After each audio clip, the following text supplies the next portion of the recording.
కూడా జీవితంలో భవిష్యత్తు పట్ల కొన్ని కలలు కంటూ ఉంటాడు.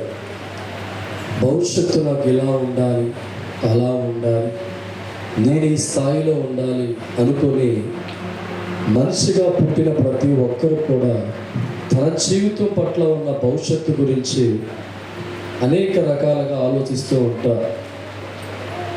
ప్రతి మనిషి కూడా భవిష్యత్తు కొరకు కొన్ని ప్రణాళికలు వేసుకుంటూ ఉంటారు.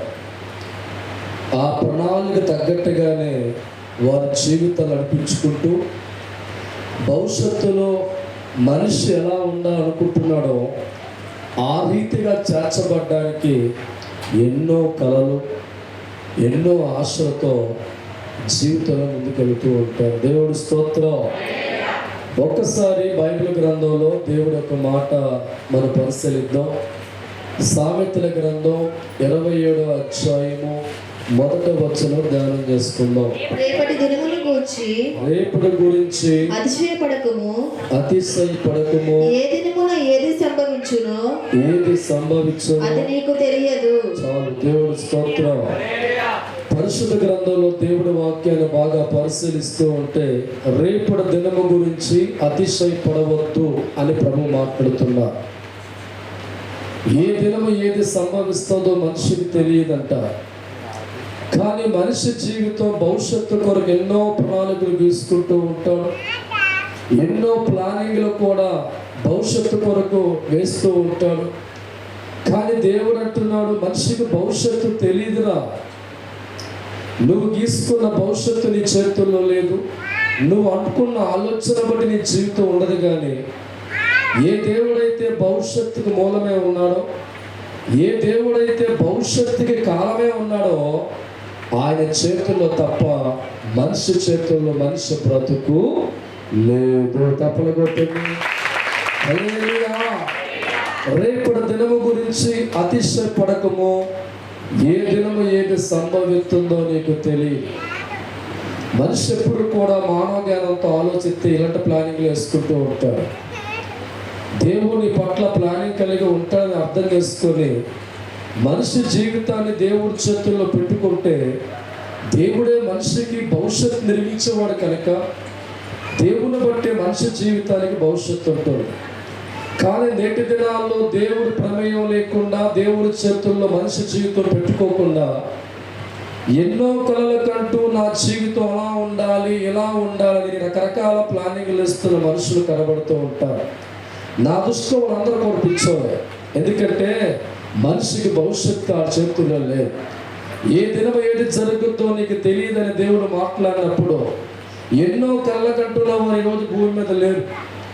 50 లక్షల రూపాయలతో ఇల్లు కట్టుకున్నవాడు ఆ ఇంట్లోకి ఎలాగో కనిపిస్తేలా మంది ఉన్నారు. జీవితాలు మనం బాగా పరిశీలించాలి. దేవతలమా, భవిష్యత్తు మనిషి చేతుల్లో లేదని, దేవుడి చేతుల్లోనే భవిష్యత్తు ఉందని దైవజ్ఞానం కలిగిన వ్యక్తులుగా, క్రైస్తవులుగా మారి మనిషి దేవుడి చేతుల్లో బ్రతుకులు పెట్టుకోవాలి. ఎవరైతే తన భవిష్యత్తు లేదని గ్రహించి దేవుడి చేతుల్లో తన భవిష్యత్తును పెట్టుకున్న వారిగా మారుతారో వారి జీవితాల గురించి దేవుడు ఆలోచన చేసేవాడిగా మారుతారు. అందుకే దేవుడు వాక్యం అంటుంది, ఈరోజు ఏం జరుగుతుందో మీకు తెలుసా? చేతులు పైకెత్తండి ఒకసారి. నాకు ఈరోజు తెలిసేవారు. ఈరోజు ఏం జరుగుతుందో తెలుసా? క్షణకాలం ఏంది తెలుసా? రేపు ఏం జరుగుతుందో తెలుసా అంటే ఏ మనిషి కూడా చేతులు ఎత్త. ఎందుకంటే మనిషికి తెలియదు. రేపు ఏం జరుగుతుందో తెలియదు. ఈరోజు ఏం జరుగుతుందో తెలియదు.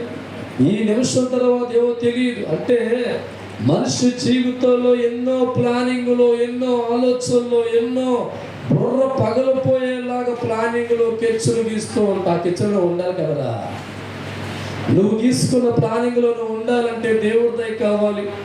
నీ ఆలోచనలను బ్రతకాలంటే దేవుడి దయ కావాలి. దేవుడు దయలేని వారు ఎంతోమంది ప్లానింగ్లు గీసి 50 లక్షల రూపాయలు ఇల్లు కట్టుకొని రకరకాల వాటిలో మేము ఉందామనుకున్న వారు తెల్లారే ముహూర్తం చేసి ఇంట్లోకి వెళ్ళి రాసిపోతారు. అందుకే మనిషి జీవితంలో గ్యారంటీ లేని బ్రతుకు ఈ లోకల్ ఏదైనా ఉందంటే మనిషే. ఈరోజు తిరుగుతున్న ఫ్యాను అడుగుతూ ఉంటే వాడు చెప్తాడు 1 year గ్యారంటీ అండి, ఫ్రిడ్జ్ కొనుక్కుని అడిగితే అంటాడు 6 సంవత్సరాల గ్యారంటీ అండి. ఒక వాషింగ్ మిషన్ కొనుక్కుంటే చెప్తాడు 3 years గ్యారంటీ అండి. ఒక మైక్ కొంటే 10 సంవత్సరాల గ్యారంటీ చెప్తూ ఉంటారు. అంటే ఫ్యాన్ తయారు చేసే సామర్థ్యం ఎంతకాలం ఉంటుందో వాడికే తెలుస్తుంది. ఫ్రిడ్జ్ తయారు చేసే సామర్థ్యం ఎంతకాలం వాడికే తెలుస్తుంది. ఒక ఏసీ కొనుక్కున్న సామర్థ్యం ఎంతకాలమో వాడికి. అంటే ఏ వస్తువునైతే ఎవరు తయారు చేస్తారో వాటి గురించి చెప్పగలుగుతారో వారి కెపాసిటీ ఎంత. ఈరోజు మనిషి జీవితం అనేది ఎవరి ద్వారా పుట్టిందో ఆలోచించే. ఈ లోకంలో రాజకీయ నాయకులని భవిష్యత్తు చెప్పగలరా? ఎలా ఈశ్వర చెప్పగలరా? డాక్టర్లు చెప్పగలరా? యాక్టర్లు చెప్పగలరా? అధికారులు ఎవరి వల్ల కాదు. మనిషి భవిష్యత్తు మనిషికి తెలియదు. మనిషి జీవితం ఎప్పుడు ఏమవుతుందో మనకు తెలియదు. మనిషి జీవితం ఎలా తెలియాలంటే మళ్ళా పుట్టించిన దేవుడికి ఒక్కడిగా తెలుసు, తప్పలేకపోతుంది. కానీ మనిషి దైవ జ్ఞానాన్ని విడిచిపెట్టి లోక జ్ఞానం కలిగిన వాడిగా మారి భవిష్యత్తులో ఎలా ఉండాలని చెప్పి రకరకాల ప్లానింగ్లు వేసి కెచ్చులు గీసి రాత్రి డైరీ రాసుకొని నేను ఎలా ఉండాలి ఎలా ఉండాలి అలాగే పనుకుంటాగా ఓరాను. దేవుడి స్తోత్రం. భవిష్యత్తు మనిషి చేతుల్లో లేదు కనుక, ఏది జరుగుతుందో నీకు తెలియదు కనుక, ఏ క్షణకాలం ఏమైపోతుందో నీకు తెలియదు కనుక, భవిష్యత్తు సృష్టించిన దేవుడి చేతుల్లో మన బతుకులు పెట్టుకోవాలి, మన జీవితాలు పెట్టుకోవాలి. ప్రతి మనిషి కూడా ఈ లోకంలో ఎన్నో కలలు కలిగిన జీవితాన్ని పంచుకుంటూ ఉంటారు. నా బ్రతుకు ఆనందంగా ఉండాలి, నా కుటుంబం ఆనందంగా ఉండాలి, ఒకరి కింద చేయి చాపకుండా ఉన్నతమైన స్థానంలో ఉండాలని రకరకాలైన ఆలోచనలు, రకరకాలైన ప్లానింగ్లు, రకరకాల ప్రణాళికలు వేసుకొని ఆ ప్రణాళికలు నెరవేర్చుకోవడానికి రాత్రి పగలు కూడా తనలో ఉన్న ప్రతి దాన్ని కూడా ఆలోచన చేసే మనుషులారా, దేవుడు మాట్లాడుతున్నాడు. ఏ దినం ఏది సంభవిస్తాడో మీ అందరికీ తెలియదు. దేవుడి స్తోత్రం. హల్లెలూయా. మనిషి దైవ జ్ఞానం కలిగిన వ్యక్తిగా మారితే నా జీవితం ఏమవుతుందో నా చేతుల్లో లేదు కదా, దేవుడి చేతుల్లో ఉందని గ్రహించి ఆయన చేతుల్లో మన కుటుంబాన్ని పెట్టుకొని దేవుడి పట్ల భయభక్తులు కలిగే వ్యక్తిగా ఉంటే దేవుడి చిత్తం మన పట్ల జరిగిస్తాడు. దేవుడి స్తోత్రం. యాకోబు గ్రంథము 4వ అధ్యాయము 14-15 ధ్యానం చేస్తాం. రేపు ఏమి సంభవించునో మీకు తెలియదు. మీ జీవం ఏపాటిది. మీరు కొంతసేపు కనబడి అంతలో మాయమైపోయి ఆవిరి వంటి వారే. బిగ్గర తప్పల కొట్టండి. హల్లెలూయా. దేవుడు మన బతుకు అని చెప్పేస్తాడండి. ప్రతి దానికి కూడా 1 year 6 years 10 years కానీ చెప్పే మనుషులు చూస్తాం, కానీ మన జీవితం ఎలా ఉంటుందో కూడా దేవుడు చెప్పేసి మీ జీవం ఏ పాటిదిరా, అంతలోనే కనబడి అంతలో మాయమైపోయే ఆవిరి వంటిది. దేవుడి స్తోత్రం. ఈ వాక్యం చదివిన తర్వాత కూడా నీ గురించి ప్లానింగ్ వేసుకొని వెళ్ళిపోతూ ఉంటే నీ అంత అజ్ఞానం కలిగిన మనుషులు ఎవడో లేడు. దేవుడు అంటున్నాడు నీ జీవం ఏపాటిది, ఎంతలో కనబడి అంతలో మాయమైపోయిన వారు కనుక ప్రభువు చిత్తమైతే మనం బ్రతికి ఉండి ఇది అది చేద్దామని చెప్పుకొనవలెను. తప్పడపడతాను. ఈరోజు ప్రభు చిత్తమైతే నేను కట్టుకుని ఇంట్లోనే ఉంటాం, ప్రభు చిత్తమైతేనే వండుకున్న అన్నం తింటాం, ప్రభు చిత్తమైతేనే బయట ప్రయాణమే తిరిగి ఇంటికొస్తాం, ప్రభు చిత్తమైతేనే పడుకున్న నీవు తెల్లారు లేగుతాం. ఎంతో మంది రాత్రి పడుకుని తెల్లారు లేస్తారా? ఎంతో మంది ఇల్లు తన భార్య ఆడ చెప్పి బయటికి వెళ్ళి రాట్లా. ఓయ్ ఆలోచించాముడైనా ఎప్పుడైనా మనం ఆలోచించామా? అది కూడా ప్రభువు చిత్తమైతే నేను బ్రతికి ఉండి ఇది చేత అది చేత అనుకునే అవకాశం ఉంటుందంట. దేవుడు మన జీవితాలు ఎంతకాలం ఉంటే కూడా ప్రభువు చెప్పేస్తున్నాడు, గడ్డి పరకలాంటి మీ జీవితం, నీడ వంటిది మీ జీవితం, ఎంతలోనే కనబడి అంతలో మాయమైపోయే ఆవిరి వంటిది. దేవుడి స్తోత్రం. ఈరోజు నీ జీవితం నీకు అర్థం కావట్లా, ఈ బతుకు నీకు అర్థం కావట్లా. అర్థం కాని జీవితం కొరకు ఎన్నో తలంపులు, ఆశలు, ఉద్దేశాలు కలిగి జీవితం అలా కావాలి ఇలా కావాలి పరిగెడుతున్నా కానీ నా జీవితం నా చేతుల్లో లేదు, దేవుడి చేతుల్లో బ్రతుకు పెట్టుకుంటూనే ఉంటాను అని ఆలోచన కలిగిన భక్తులు కనబడతారా? ఈరోజు గ్యారంటీ లేని జీవితాలు మనుషులు గడుపుతూ ఉన్నారు. ఈరోజు గ్యారంటీ లేని బ్రతుకులు మనుషుల జీవితం గడుపుతూ ఉన్నాయి. ఆవిరి వంటి జీవితాన్ని కలిగిన మన జీవితాలు చల్లగా ఉండాలంటే మన దేవుడి చేతుల్లో మన బ్రతుకులు పెట్టుకోవాలా? ఏ దినమో ఏది జరుగుద్దో కూడా మనిషికి తెలియదురా. దేవుడు మాట్లాడుతూ ఉంటే నేను అదైపోతా ఇదైపోతా ఎలాగైపోతానని రాత్రి పగలు కూడా తలకాయ బాదుకొని ప్లానింగ్లు వేసి కెచ్చులు గీసి ప్రణాళికలు వేసుకొని దానికోసం ఏడ్చేవారు చాలా మంది కనబడుతూ ఉన్నారు. అనిపించిందా? నీ భవిష్యత్తు నీ చేతుల్లో లేదు, కానీ నీవు దేవుడి చేతుల్లోకి వెళ్తే ఆయన నీ భవిష్యత్తుని డిసైడ్ చేస్తాడు. దేవుడి స్తోత్రం, హల్లెలూయా. మనిషి దేవుడి చేతులు లేకుండా భవిష్యత్తు చూసేవాడిగా ఉండడు. కుటుంబాలు దేవుడి చేతులు లేకుండా నీ తలరాతలో ఉండే వ్యక్తిగా నువ్వు ఉండవు.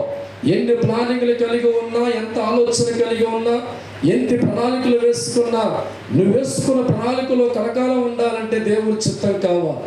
దేవుడి చిత్తం లేకుండా ఏ మనిషి కూడా తాను గీసుకున్న గీతలో ఉండలేడు, తాను కట్టుకున్న ఇళ్లలో నివసించలేడు, తాను చేస్తున్న ఏర్పాట్లో ఉండలేడు. కానీ దేవుడి చిత్తాన్ని గ్రహించి నా జీవితం ఆవిరి వంటిది, ఎప్పుడు ముగించబడద్దో నాకు తెలియదు, నేను కనుగొన్నా నాకు తెలియదు, దేవుడికి ఒక్కడికే భవిష్యత్తు తెలుసు. ఎందుకంటే నన్ను పుట్టించిన వారి జీవితంలో నా భవిష్యత్తు ఆయన చేతుల్లో ఉంది కనుక నేను దేవుడి చేతుల్లో కట్టుకోవాలి అని ఆలోచన కలిగి ఉండి, ప్రతి మనిషికి కూడా భవిష్యత్తును సృష్టించిన వాడు, భవిష్యత్తుకు మూలమైన దేవుడి చేతుల్లో మనిషి జీవితాన్ని పెట్టుకొని మన దేవుని బతమాలుకుంటూ ఉంటే దైవసనమా మన జీవితాలు దేవుడి చేతుల్లో పచ్చగా ఉంటాయి.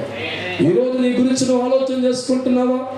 రకరకాల ప్లానింగ్ వేసుకుంటున్నావా? భవిష్యత్తులో ఏదో చేద్దామనుకుంటున్నావా? అయితే చేయడానికి నువ్వు ఉండాలి కదా, చెందడానికి నువ్వు ఉండాలి కదా, తినడానికి నువ్వు ఉండాలి కదా. చాలా మంది ఒక దినం గమనించాం, 50 లక్షల రూపాయలు ఆయన ఇల్లు కట్టుకున్నాడంటే ఆ ఊర్లో. ఎంత 50 లక్షల రూపాయలు ఇల్లు కట్టుకొని శుభ్రంగా పాలరాయి కట్టి శుభ్రంగా సీలింగ్ చేయించుకొని రాత్రికి మొత్తం పెట్టుకొని తెల్లారి 4 అడుగు పెట్టాలి. ఎక్కడికి? ఇంట్లోకి. దేవుడి స్తోత్రం. ఆ రాత్రి టపాకడిచాడు. దేవుడి స్తోత్రం. కాలం నాగదురా జనమా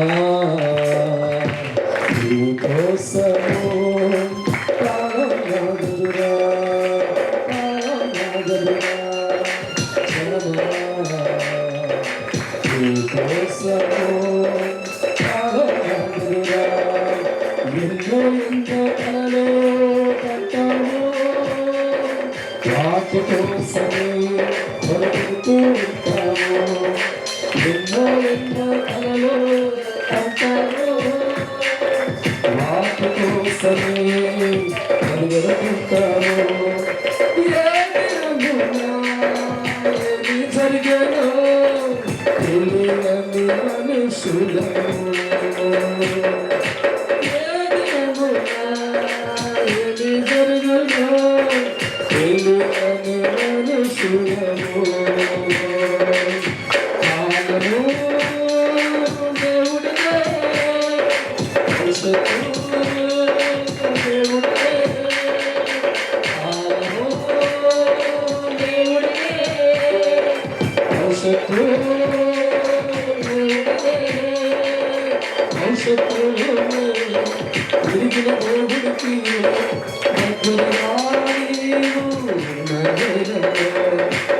భవిష్యత్తు తిరిగిన దేవుడికి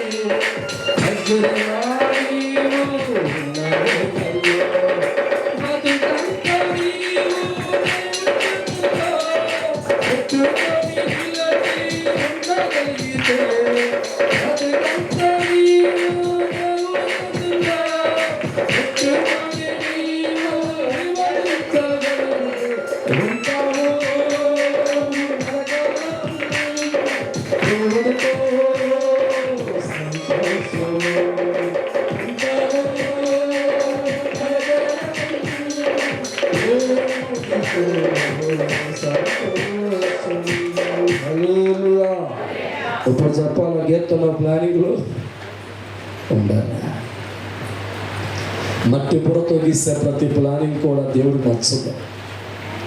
దేవుడు చిత్తాన్ని గ్రహించి, దేవుడు మనసును గ్రహించి, దైవ జ్ఞానం కలిగే వ్యక్తిగా మారి, నా బతుకు నా చేతుల్లో లేదు, నా తండ్రి చేతిలో ఉందని కుటుంబం అంతా దేవుడి చేతుల్లో ఉంటే 3 ఏళ్ళు పాటు పాత్రగా దేవుడి స్తోత్రం. హల్లెలూయా.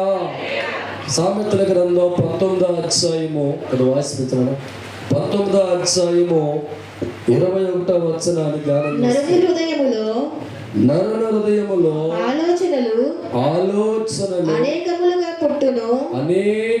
పుట్టును. యెహోవా యొక్క తీర్మానమే, దేవుడు సంకల్పమే స్థిరము. దేవుడు స్తోత్రం. ఎన్ని ప్లానింగ్లు వేస్తున్నా, ఎన్ని కెచ్చలు గీస్తున్నా, ప్రణాళికలు వేసుకున్న దైవజనమ, నువ్వు ఎన్నో ఆలోచనలు కలిగి ఉంటావంట. దేవుడే మాట్లాడుతున్నా. ఎన్నో తలంపులు, ఎన్నో ఆలోచనలు, ఎన్నో ఉద్దేశాలు బ్రతుకు పట్ల, రకరకాల ప్లానింగ్లు, రకరకాల ప్రణాళికలు, ఆ ప్రణాళిక తగ్గట్టుగా ప్లానింగ్లు వేసుకుంటామంట. కానీ దేవుడు అంటున్నాడు, దేవుడు చిత్తమే జరుగుతుంది. మనిషిగా నువ్వు ఎన్ని ప్లానింగ్లు వేస్తున్నా, ఎన్ని ఆలోచనలు కలిగి ఉన్నా, భవిష్యత్తుని ఎలా అయిపోతా అది ఇది అనుకుంటే, ఎన్నో అనుకున్నప్పుడు కూడా దేవుడు అంటున్నాడు, దేవుడు ఆలోచన స్థిర జరుగుతుంది. దేవుడు చిత్తమే నీ పట్ల జరుగుతుంది. ఈరోజు నేను కురేలుగూడు ప్రాంతానికి వెళ్ళినప్పుడు కుటుంబం పట్టుకు ఎడుతుందని, అయ్యా చిన్న బిడ్డలండి మా కోళ్ళ గారికి, చిన్న బిడ్డలు, చాలా ఏడ్చిన కుటుంబం చూసిన. వారు పాస్టర్ గారు చెప్పిన పని చేయడానికి వెళ్ళారు. వారు చనిపోతే వాళ్ళకి తెలియదు. పాస్టర్ గారు చెప్పిన పని కోసం వెళ్ళి తిరిగి వచ్చే సమయంలో యూరిన్కి దగ్గర ఆగి ఆ రోడ్డు పక్కన నిలబడి మాట్లాడుకుంటూ ఉంటే, ఒకే సంఘం చెందిన 3 వ్యక్తులండి. వాళ్ళు ఆర్టీసీ బస్సు కొడత 3 చనిపోయారు. వారు అనుకున్నారా చనిపోతాను, ఎన్నో కళ్ళ కంటున్నారు, ఎన్నో ఆశలు పడుతున్నారు, బిడ్డలతో ఉండాలి, భార్యతో ఉండాలి, కుటుంబంతో ఉండాలి, గొప్పవారుగా మార్చబడాలని ఎన్నో కళ్ళ కన్నారు. కానీ వారి జీవితాలు చూస్తూ ఉంటే ఏం జరుగుతుందో వారికి తెలియదు, ఎప్పుడు ఏమవుతుందో వారికి తెలియదు. వారు దేవుడి పని నిమిత్తం వెళ్ళారు, దైవజనం చెప్పి మాట పట్టే వెళ్ళారు, కానీ వారి జీవితాలు ఆ రోజు ముగించబడ్డాయి. కానీ వారు ఉండటానికి ఒక ఇల్లు కట్టుకున్నారు. రెక్కల కష్టం చేత రాత్రి పోల కష్టపడి ఐటీని వెళ్ళారండి. వాళ్ళ అమ్మగారు ఏడుతున్నారు, పట్టుకొని ఏడుతున్నారు, వచ్చి తెలియదు కదా, ఏడుతున్నారు. అయ్యా వాడి కష్టంతో ఇల్లు కట్టామయ్యా, వాడి రెక్కల కష్టంతో ఇల్లు కట్టుకున్నామయ్యా, కానీ ఈనాడు ఇంట్లో ఉండటానికి నా కొడుకు లేడయ్యా. తప్పల కొట్టుకుంటాను. ఏది జరుగుతుందో మనిషికి తెలియదురా. దేవుడు మాట్లాడితే దైవ జ్ఞానం విడిచిపెట్టి సొంత పురతో ఆలోచన కలిగి ఉంటున్నావా?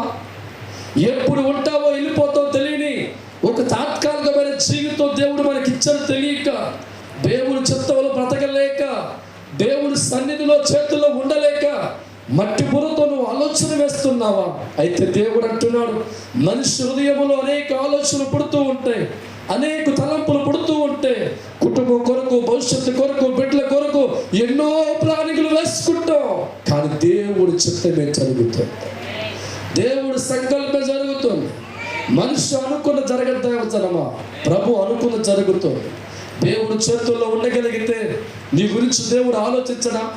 నీ కుటుంబం అంతా ప్రభు చేతుల్లో ఉంటే నీ గురించి ప్రభు భవిష్యత్తు నిర్ణయం తీసుకోడా? మనుషులు దేవుడు నమ్ముకున్న దేవుడు చేతుల్లో ఉండక వారికి ఇచ్చిన మట్టి జ్ఞానాన్ని బట్టి ఆలోచించి ఆలోచనలో వాళ్ళ జీవితాలు మార్చుకొని దైవ చిత్తాన్ని గ్రహించలేక, దేవుడి చిత్తాన్ని గ్రహించలేక, దేవుడి సంకల్పాన్ని గ్రహించలేక, మేము అలా ఉండాలి ఇలా ఉండాలి ప్లానింగ్లు వేసుకొని చివరికి జీవితాలు లేకుండా ముగిసిపోయిన వారు ఎంతోమంది లోకంలో కనబడుతూ ఉన్నారు. దేవుడి స్తోత్రం. దానికి కారణం బైబిల్ అంటుంది, ఏ దినం ఏది సంభవిస్తుందో నీకు తెలియదు కనుక ప్రతి మనిషి కూడా దేవుడు మనసెరిగిన వాడిగా జీవించాలి. ఎన్నో కలల కంటూ ఎన్నో ఆశలు పెంచుకుంటూ ప్రతి మనిషి కూడా భవిష్యత్తు ప్రణాళికలు వేసుకుంటా. కానీ ఆ భవిష్యత్తు నీకు ఉండాలంటే భవిష్యత్తుని పుట్టించిన వాడు, భవిష్యత్తు నిర్మాణం చేసిన వాడు, భవిష్యత్తుని పగ్గాలతో నడిపించే దేవుడు చేతుల్లో మన బ్రతుకు పెట్టుకోవాలి. నమ్మిన తప్పకపోతాం. హల్లెలూయా, హల్లెలూయా. రేపుడు గురించి నువ్వు చింతపడి జీవితంలో ఉన్న సంతోషాన్ని పోగొట్టుతున్నావు. వద్దురా నీకు. రేపుడు గురించి నువ్వు ఆలోచిస్తే ఈరోజు ఎడుతూ ఉంటావు. రేపటి గురించి బాధపడుతూ ఉండి ఈరోజు దుఃఖపడుతూ ఉంటావు. ఈరోజు నీకు దేవుడు అన్నం ఇచ్చాడు, ఆహారం ఇచ్చాడు, వస్త్రం ఇచ్చాడు, బతుకున్నారా బాబు, దేవుడి స్తోత్రం. రేపటి గురించి నువ్వు ఆలోచించే వ్యక్తిగా ఈరోజు పీలిగా అయిపోతావు, దేవుడి స్తోత్రం. హల్లెలూయా. మన దినములన్నీ చూద్దాం ఒకసారి. కీర్తన గ్రంథం 139 అధ్యాయము 16వ వచనం ధ్యానం చేసుకుందాం. 139:16. నేను పిండమునై ఉండగా నీ కన్నులను చూసాయి. నియమించబడిన దినములలో ఒక్కటైనా కాకమునుపే నా దినములన్నీ. చాలు, దేవుడు స్తోత్రం. ప్రతి మనిషి కూడా పుట్టినరోజు చేసుకున్నాడు. మరి ఇళ్ళని కొడుకున్నాడు. ప్రతి మనిషి కూడా పుట్టినరోజు బయటకు వచ్చా చేసుకుంటాం. ఎప్పుడు పడ్డాడు తల్లి తెలుసా నీకు? తల్లికి తెలియదు, తండ్రికి తెలియదు. ఎప్పుడు దేవుడు గర్భములో బీజం వేస్తాడో డాక్టర్ ముందుకు తెలియదు, తల్లికి తెలియదు, తండ్రికి తెలియదు. కానీ ప్రభువు వాక్యం అంటుంది, నా దినములో ఒక్కటైనా కాకమునుపు. తప్పులు కొట్టు, దేవుడు స్తోత్రం. నేను తల్లి గర్భములో పడకమునుపే రవ్వంత లేనప్పుడే, ఒక్క దినము కూడా తల్లి గర్భములో నిలిచి ఉండక మునిపే నా దినములన్నీ కూడా, నా సంవత్సరాలన్నీ కూడా, నా తర్వాత అంతా కూడా నీ గ్రంథములో లిఖితమై ఉంది తండ్రి. దేవుడు స్తోత్రం. హల్లెలూయా. ప్రతి మనిషి కూడా గమనించండి. భూమి మీద వచ్చేప్పుడు చేస్తాం. తల్లికి 9 నెలలు ఉన్నాగా, తల్లి తండ్రులు కూడా తెలియదు నీ పుట్టిక. తప్పదు ఒకసారి. దేవుడు స్తోత్రం. హల్లెలూయా. దేవుడికి మాత్రమే ఆ బీజం పడుతున్న దినము ఆయన చూసుకుంటాం. తల్లికి 3 నెలలు నిండిన తర్వాత వాతనే తిరుగుతుంది. దేవుడి స్తోత్రం. సృష్టికర్త దేవుడికి మాత్రం నీ పుట్టి గురించి తెలుసంట. బిడ్డమనే ఉండగానే నా కన్నులు చూస్తున్నాయి ప్రభు అంటున్నా. నా దినములు ఒక్కటి కూడా ఈ భూమి లెక్కించక మునిపే నీ జీవ గ్రంథము, నా జీవితం ఏముంటుందో, ఎలా ఉంటుందో సమస్తం లిఖితమైన తండ్రి అని దైవ జ్ఞానం కలిగిన వాడిగా దావీదు మారి దేవుని బతుమానుకోండి. ఎందుకంటే నా దినములు నా చేతులు లేవు, నా కాలం నా చేతులు లేదు, నా భవిష్యత్తు నా చేతులు లేదు. ఏ దేవుడైతే నాకు ఒక దినాన్ని ప్రకటించాడో, ఏ దేవుడైతే పుట్టించగలిగాడో ఆ తండ్రి చేతుల్లో నా దినములు ఉన్నాయి, నా ఆయుష్కాలం ఉంది. నా భవిష్యత్తును గ్రహించిన దావీదు దేవుడి ముందుకెళ్ళి ప్రార్థిస్తూ ఉన్నాడు. ఒక దినమైన గడవ మునిపే నా దినములన్నీ తండ్రి నీ గ్రంథములో లిఖితమై ఉన్నాయి. నా కాలం నీ గ్రంథం లిఖితమై ఉంది, నా ఆయుష్కాలం నీ గ్రంథములో ఉంది, నా భవిష్యత్తు నీ గ్రంథములో ఉందని చెప్పి దేవుని బతుమాలుకుంటూ తన జీవితాన్ని దేవుడి చేతుల్లో పెట్టుకోవడానికి కారణం, భవిష్యత్తు లేని దావీదు భవిష్యత్తు సృష్టి దేవుడి చేతుల్లో పెట్టుకొని రాజుగా, గొప్పవాడిగా, ప్రవర్తగా, దేవుడు ఆత్మ కలిగిన వాడిగా 100 ఏళ్ల పాటు దేవుడి చేతుల్లో బ్రతికిన వాడిగా దావీదు జీవితం సాక్ష్యం ఇస్తుంది. దేవుడి స్తోత్రం. ఈరోజు దేవుడు నమ్ముకునే జీవితంలో దేవుడు ఒక ప్లానింగ్లో బ్రతుకు కట్టుకుంటున్నావా? దేవుడి చిత్తములో నీ కుటుంబాన్ని కట్టుకుంటున్నావా? దేవుడు ఆలోచనలో నీ ఆలోచన పక్క పెట్టి ఆయన జరగాలని కోరుకుంటున్నావా? అలా కోరుకున్న వ్యక్తివైతే నీ గురించి దేవుడు ఆలోచిస్తాడు. భవిష్యత్తు లేని మట్టి పురుగు దానివి, నీకు మంచి భవిష్యత్తు దేవుడు ఇస్తాడు. ఎప్పుడు పోతావో పుట్టావో తెలియ పరిశుద్ధులు బ్రతికే మనిషికి ఎప్పుడు దాకా ఉంటావో దేవుడికి మాత్రమే తెలుసు కనుక ఆహ్లాద సమయకాంశై తెలిసిన దేవుడి చేతుల్లో నీ బతుకును పెట్టుకుంటే, నీ కుటుంబాన్ని పెట్టుకుంటే, నీ బిడ్డను దేవుడి చేతుల్లో పెడితే భవిష్యత్తే లేని మనకు భవిష్యత్తు సృష్టించిన దేవుడు ఆశీర్వాదం ఉంచుతారు. దేవుడి స్తోత్రం. హల్లెలూయా.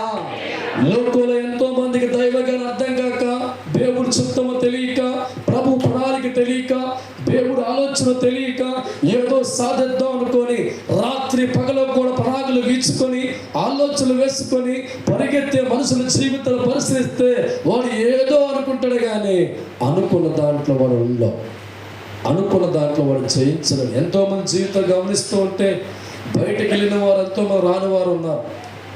రాత్రి పడుకొని గుడ్ నైట్ చెప్పుకున్న వారు కూడా తెల్లారికి లేచిన వారు లేరు. ఎంతోమంది జాబులకి వెళ్ళిన వారు తిరిగి వచ్చిన వారు లేరు. ఎంతోమంది పనికి వెళ్తున్న వారు, ఎందుకంటే వాళ్ళకి తెలియదని. తెలిస్తే ఆగిపోతారుగా, తెలిస్తే ఉండిపోతారుగా. భవిష్యత్ అనేది ఎవడికి తెలియదు. భవిష్యత్ అనేది సృష్టించిన దేవుడికి మాత్రమే తెలుసు. దేవుడి స్తోత్రం. ఈరోజు మనిషిగా నువ్వు దేవుడి చేతుల్లో ఉండాలి. కుటుంబాలు దేవుడి చేతుల్లో ఉండాలి.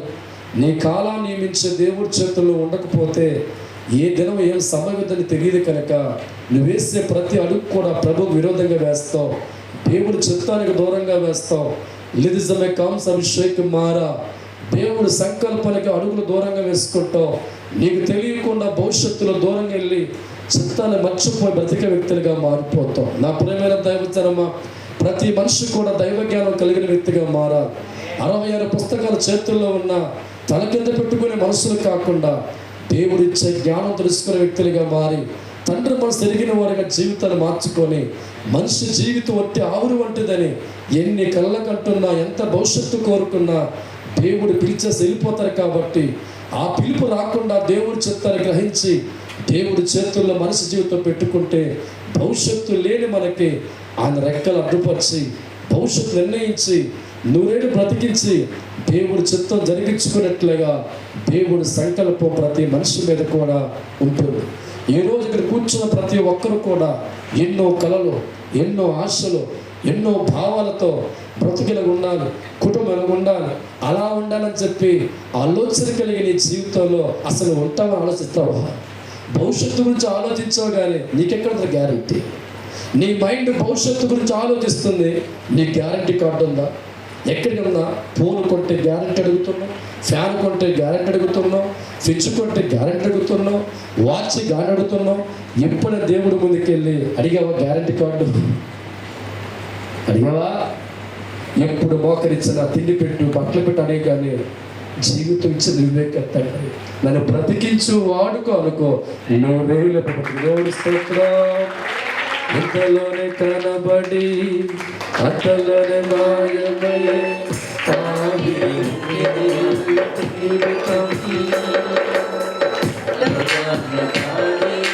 శాశ్వతం.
Thank you.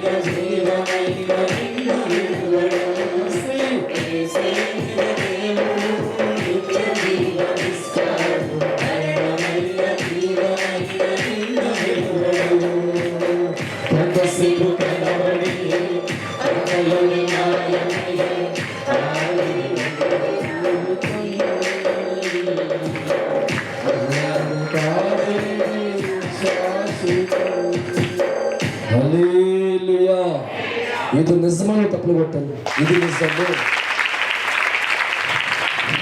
చివరి మాట చెప్పి నేను ముగిస్తానండి. కీర్తన గ్రంథం 105 అధ్యాయము 16-17 వచనం ధ్యానం చేసుకుంటాం. దేశము మీదికి అమ్మా చదవాలి. దేశము మీదికి ఆయన కరువు రప్పించెను, జీవనాధారమైన ధాన్యమంతయు కొట్టివేసెను. జీవధారగా కొట్టివేస్తును. వారికంటే ముందుగా ఆయన ఒకని పంపెను, యోసేపు దాసుడుగా అమ్మబడెను. వారు సంకెళ్ళ చేత అతని కాళ్ళు రప్పించిరి. ఇనుము అతని ప్రాణమును బాధించెను. అతడు చెప్పిన సంగతి నెరవేరు వరకు యెహోవా వాక్కు అతని పరిశోధించుచుండెను. చాలు. దేవుడు స్తోత్రం. యాకోబు జీవితాన్ని బాగా పరిశీలిస్తూ ఉంటే 12 సంతానం కలిగిన వాడిగా బైబిల్లో కనబడుతున్నాడు. యాకోబు ఆ దళానికి అధిపతిగా ఉన్నాడు కనుక ఇంచుమించు చాలామంది 72 మందిగా ఉన్న వారి జీవితాలు అక్కడ ఉన్నాయి. వారితో పాటు దేశంలో అనేక వ్యక్తులు అక్కడ నివసిస్తూ ఉన్నారు. కానీ కొన్ని సంవత్సరాల తర్వాత కరువు వస్తుందనే విషయం యాకోబు తెలియదు. యాకోబు కన్నా బిడ్డలకి తెలియదు. అక్కడ ఉన్న మనుషులందరికీ కూడా కరువు వస్తుంది, చచ్చిపోతామనే ఆలోచన ఎవరికి తెలియదు. కానీ దైవజనం బాగా పరిశీలించారు. యాకోబు దేవుణ్ణి నమ్ముకున్నవాడిగా ఉన్నాడు. యాకోబు సంతానం కూడా అదే వర్గంలో దేవుణ్ణి ఆరాధించేదిగా ఉంది. అయితే వారి జీవితాల గురించి ఎవరు ఆలోచించారంటే భవిష్యత్తు తిరిగిన దేవుడు. ఆ దేవుడు అనుకున్నాడు, భవిష్యత్తులో ఈ ప్రాంతానికి కరువు రాబోతుంది. ఆ కరువును బట్టి అనేకులు చనిపోయే స్థాయిలో ఉంటారు. వర్షాలు పడవు కనుక భవిష్యత్తు తిరిగిన దేవుడు వారి పట్ల కొన్ని ఆలోచన కలిగిన వాడిగా ప్లానింగ్ వేస్తారు. వారిలో ఉన్న ఒక కొడుకుని తీసుకొచ్చి యోసేపు అనే వాడిని మరి బయటికి తీసుకొచ్చే ప్రయత్నంలో చిన్న చిన్న ఆటంకాలు జరిగాయి. చిన్న చిన్న బాధలు యోసేపు జీవితం కనబడ్డాయి. మనం యోసేపు జీవితం బాగా చదువుకుంటే ఇన్ని కష్టాలు సొంత కుటుంబం అనుకుంటాం. కానీ దైవజన్మ యోసేపు జీవితంలో సొంత కుటుంబంలో కొన్ని కష్టాలు బాధలు వచ్చినా దేవుడి ప్రణాళికను బట్టి తన జీవితం నడిపించబడింది. యోసేపు ఒక్కరినే ఆ పరిస్థితుల్లోంచి, ఆ ఇంటిలో నుంచి, ఆ జనాల్లోంచి బయటికి తీసుకొచ్చిన దేవుడు మరి దేశములకు పంపించి అధికారిగా మార్చిన తర్వాత గమనిస్తే కరువు ఆ దేశానికి వచ్చింది. యాకోబు ఏ దేశంలో అయితే ఉన్నాడో, తన బిడ్డలు ఏ దేశంలో అయితే ఉన్నారో, వేల మంది లక్షల మంది ఏ దేశంలో ఉన్నారో భయంకరమైన కరువు రావడం కారణం కొన్ని వందల సంవత్సరాల పాటు వర్షం లేదు. నేలంతా కూడా దైవజనమ ఎండిపోయి బీటించి ఉంది. తాగడానికి నీళ్ళు కూడా లేవు. ఏ పంట పండతాలో కొన్ని వందల సంవత్సరాలు అక్కడ పంటలు లేకపోవడం వల్ల దాచుకున్నంతా కూడా ఆహారం అయిపోయింది. సో అనేక మనుషులు చనిపోతున్నారు, జంతువులు చనిపోతున్నారు. అప్పుడు యాకోబు జీవితం పరిశీలిస్తూ ఉంటే యాకోబు జీవితంలో ఉన్న కొడుకులు ఎక్కడైతే యోసేపు బానిసగా వెళ్ళాడో అక్కడ దేవుడు అధికారిగా మార్చి ఉంచాడు కనుక యాకోబు సంతానం అంతా వెళ్ళి అక్కడ ఆహారం తెచ్చుకునే కారణం తన భవిష్యత్తు గురించి దేవుడు ఆలోచించాడు. తప్పబట్టండి. హల్లెలూయా. దేవుడి చేతుల్లో ఉన్న వ్యక్తిగా ఉంటే దేనికి భయపడుతున్నాం? దేవుడి చేతులు ఎరిగిన వ్యక్తిగా ఎందుకు భయపడుతున్నాం? దేవుడి సంకల్పంలో ఉంటే, దేవుడి చిత్తంలో ఉంటే, దేవుడు బ్రతికే వ్యక్తిగా ఉంటే నీ గురించి ఆలోచించే దేవుడు ఉన్నాడు రా. భయపడమాక. భవిష్యత్తు నీకు ఎలా ఉండని ఆలోచించక్కర్లా.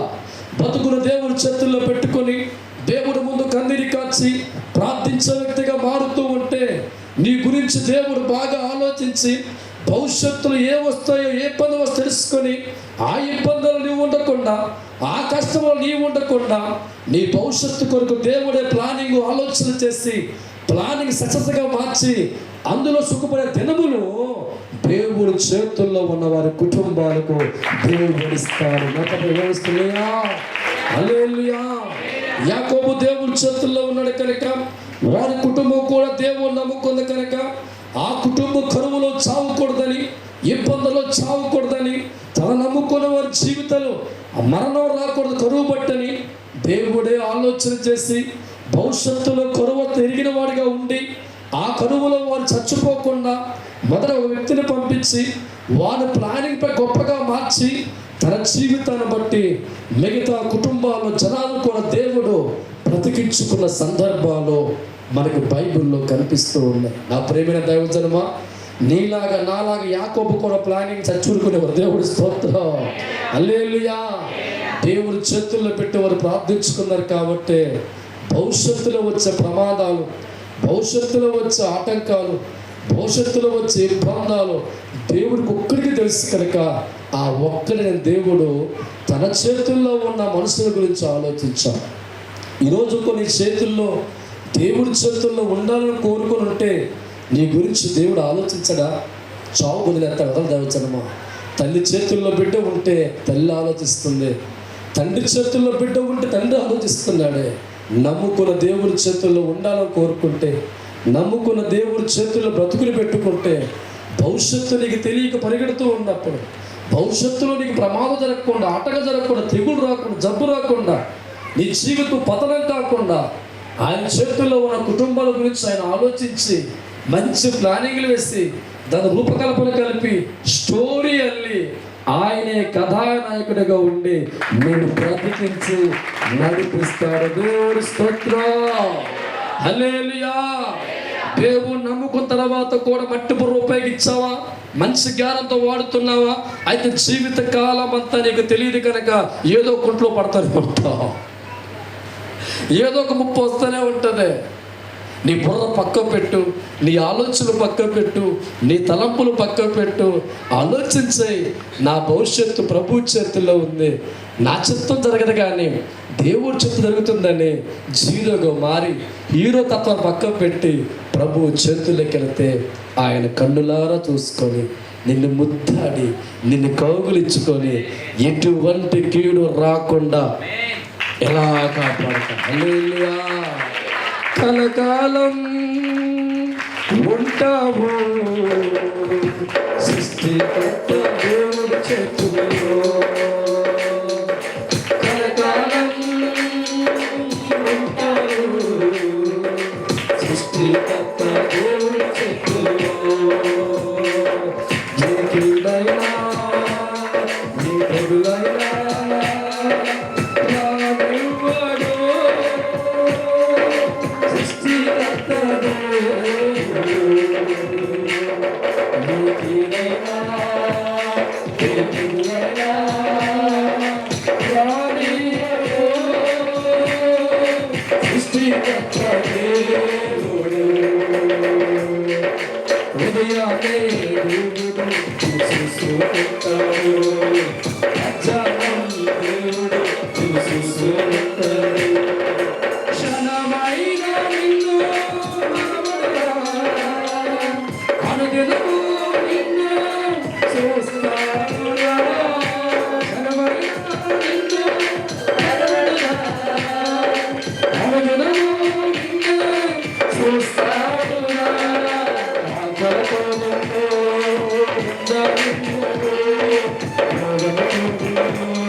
చిన్నపిల్లల గురించి ఎప్పుడు వారు ఆలోచిస్తారా?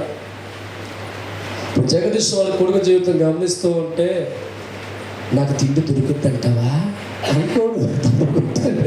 హల్లెలూయా, హల్లెలూయా. నీ పుస్తకం కొనుక్కోగలనా అనుకోడు. తిండి దొరుకుతుందని ఆలోచించేయడు, పుస్తకం కొనగలన ఆలోచించేయడు, ఒంటి మీదకి బట్ట కొనుక్కోగల ఆలోచన, కానీ తన ఆలోచన అంతా అక్కడ తక్కువ పెట్టి హాడుకు ఏడుస్తున్నా. ఎందుకంటే మా నాన్న చేతిలో నా గురించి ఆలోచన ఉంది. హల్లెలూయా. చిన్నపిల్లవాడికి ఉన్న జ్ఞానం నేటి క్రైస్తవులు కూడా లేక, దైవ జ్ఞానం అర్థం కాక, వాక్య సారస్యం అర్థం కాక, దేవుడు మనస్సులో ఉన్న ఆలోచన అర్థం కాక, దేవుడితో ఉన్న మనుషులు ప్లానింగ్ వేసుకొని, మనుషులు గీసుకొని ప్రణాళిక దిద్దుకొని, రాత్రి పగల ప్రాణం గురించి ఆలోచించి బుర్రల బదలు కొట్టుకొని, తలపోటు తెచ్చుకొని, తల కలజలు పెట్టుకొని ఏడ్చేవారు చాలామంది. కనుక దేవుని స్తోత్రం. నిజముగాను దేవుడు నమ్ముకునే వ్యక్తి అయితే, 66 పుస్తకాల్లో ఉన్న దేవుడి మనసుకి అర్థమైతే ధైర్యంగా ఉంటాం. ఒక మాట చెప్తా, తండ్రి నా బ్రతుకు నీ చేతుల్లో పెడుతున్నా. హల్లెలూయా, హల్లెలూయా. లోక వైద్యుడి చేతుల్లో మన జీవితం పెడితే, నీ కొడుకుని పెట్టినట్టయితే వైద్యుడికి ఎలా మారుతాడో, ఈ లోక అధికారుల చేతుల్లో నీకు బిడ్డను పెడితే ఎలాగ అధికారిగా మార్చబడతాడో, ఈ లోక పోలీసు చేతుల్లో నీ కొడుకు ఎలా పోలీసుగా మార్చబడతాడో, మనిషి జీవితం దేవుడి చేతుల్లో పెట్టుకుంటే ఆయనకున్న గుణాలన్నీ కూడా నేర్పించి, ఆయన జ్ఞానం నేర్పించి, ఆయన ఆలోచన బోధించి మనిషిని మహిమ కలిగిన వ్యక్తిగా దేవుడు మార్చి చూపిస్తారు. కాబట్టి ప్రతి మనిషి కూడా రేపు ఏం జరుగుతుందో నువ్వు ఆలోచన చేసే కంటే, దేవుడు స్తుతించుకుంటూ వెళ్ళి నీ జీవితాన్ని ప్రభు చేతుల్లో పెట్టే వ్యక్తిగా మార్చుకుంటే, నీ భవిష్యత్తు గురించి ఆయనే ఆలోచన చేస్తాడు, నీ గురించి ఆయనే ప్లానింగ్ చేస్తాడు. భవిష్యత్తులో నీకు ఏ కీడు రావాల్సి ఉంటే ఎలా తప్పించాలో ఆయనే ప్లానింగ్ చేస్తాడు. ఒకవేళ సాతాను బాణాలు పట్టుకొని నీ మీద ప్రయోగం చేసే ఆలోచన కలిగి ఉంటే, అది తెలుసుకున్న దేవుడు కూడా సాతాను కొట్టే బాణాలకు నువ్వు పడిపోకుండా ఎలా తప్పితే బాగుడు ఆలోచన చేసి తప్పిస్తాడు. ఒకవేళ మార్గాల్లో నీకు ఏదైనా ప్రమాదం జరగవలసి ఉంటే దేవుడు తెలుసు కనుక ఆ నీతో వచ్చి తన చెయ్యి అడ్డు పెట్టి కాపాడుకుంటాడు. ఒకవేళ ఒంట్లో అనారోగ్యం కలిగిన వ్యక్తిగా ఉంటే ఎలా చేసుకుంటే నా బిడ్డ బాగుపడుద్దని దేవుడే ప్లానింగ్ ఇస్తాడు. ఒకవేళ అప్పుల్లో ఉంటే నీ అప్పులు ఎలా తీసుకుబెట్ట ఆలోచన దేవుడే చేస్తాడు కనుక ఆయన ప్లానింగ్లో సమ్మతించే వ్యక్తిగా ఉంటే ఆ అప్పులన్నీ కూడా తీర్చే మార్గాన్ని దేవుడే చూపిస్తాడు.